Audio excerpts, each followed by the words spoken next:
ఏంటంటే మౌనంగా ఉండడం. చాలా అంటే ఎక్కువగా మాట్లాడరు. తను మాట్లాడే కొన్ని మాటల్లోనే మనకి తెలిసిపోతుంది అనమాట ఆయన ఏంటనేది. కానీ నేను మాట్లాడించడానికి నేను 100 ప్రయత్నాలు చేస్తాను. అంటే నేను ఎప్పుడు మాట్లాడుతూనే ఉంటాను. ఎన్ని మాటలు మాట్లాడతానంటే నేను మాట్లాడే కొన్ని మాటల్లో నాన్న సమాధానం నేను 100 మాటలు మాట్లాడితే 10 ఆటికి సమాధానం చెప్తారు.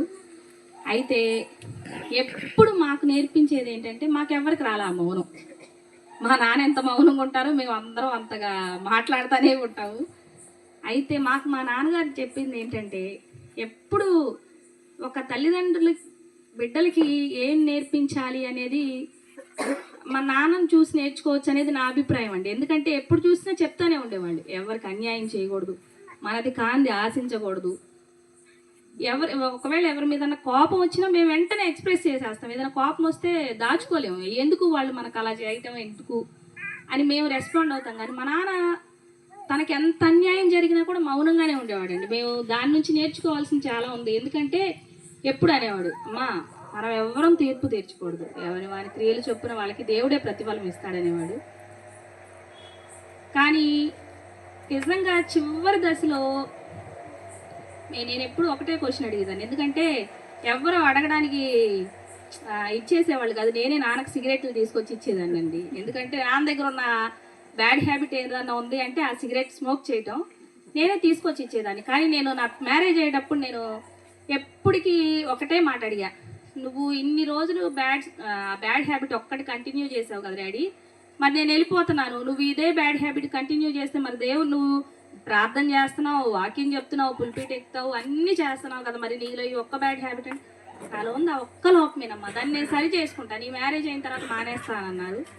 ఆ మ్యారేజ్ అయినట్టే నాకు మాట ఇచ్చినట్టుగానే నాన్న ఆ స్మోక్ చేయటం మానేశారు. మానేసిన కరెక్ట్గా ఒక 11 monthsకి చనిపోవడం జరిగింది. కానీ నేను ఎప్పుడు ఒకటే అడిగేదాన్ని, నాన్న మరి నువ్వెందుకు దేని గురించి బాధపడుతున్నావు, దేని గురించి అయినా నీకేమన్నా ఇబ్బంది మిగిలిపోయిందా అంటే, ఏం లేదమ్మా, ఒకవేళ నేను చచ్చిపోతే దేవుని దగ్గరికి వెళ్తానా లేదా అనేదే నా క్వశ్చన్.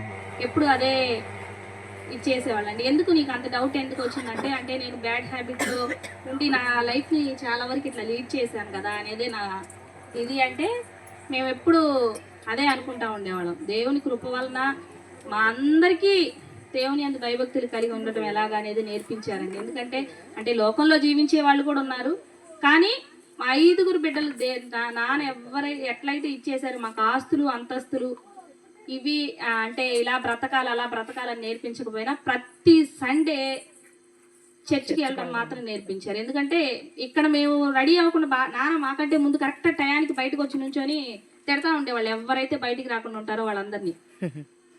ఇక అందులో మరి ముఖ్యంగా తిట్టేది ఎవరంటే నన్ను, స్వీటీ పనికి మాలిందన్న బయటికి రావేంది అని చెప్పి తిడతా ఉండేవాడు. నిజంగా మా తండ్రిని జ్ఞాపకం చేసుకోవడం మాకు ఎంతో సంతోషకరం అండి. నిజంగా దేవుడు మన పూర్వమే మనం ఈ భూమి మీదకి రాకమునిపే, మనుష్య జాతి ఈ లోకంలో ఎంటర్ అవ్వకమునిపే మన ఫ్యూచర్ అంతా కూడా బైబిల్లో లిఖించేశారు. నీతిమంతుల్ని జ్ఞాపకం చేసుకోవడం ఆశీర్వాదకరం అని. దేవుని కృప వలన ఇలా జ్ఞాపకం చేసుకునే సందర్భాలని దేవుడు మనకు కల్పించినందుకు దేవునికి వందనాలు చెల్లిస్తున్నాం.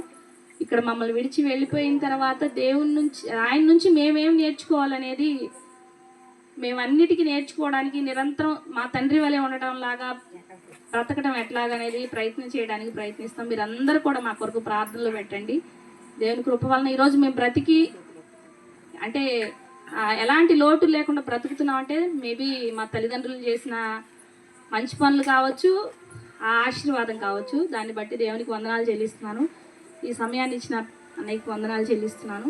మీరందరూ కూడా ఈ గృహం శిథిలావస్థ స్థితికి చేరిపోయిందండి. దానికి కావాల్సిన అవన్నీ దేవుడు సమకూర్చులాగిన మరలా ఈ గృహంలో మేము ఈసారి సంతోషంగా, నాన్న కట్టిన ఇల్లు పాడైపోయిందనే బాధలో ఇప్పుడు మేము ఉన్నాం, అది దేవుడు నిర్మించాడనే సంతోషంలో కూడా సాక్ష్యం చెప్పుకుంటకు దేవుడు అవకాశాన్ని ఇచ్చేలాగా మీరందరూ కూడా మీ అనుదిన ప్రార్థనలో జ్ఞాపకం చేసుకోండి. Thank you.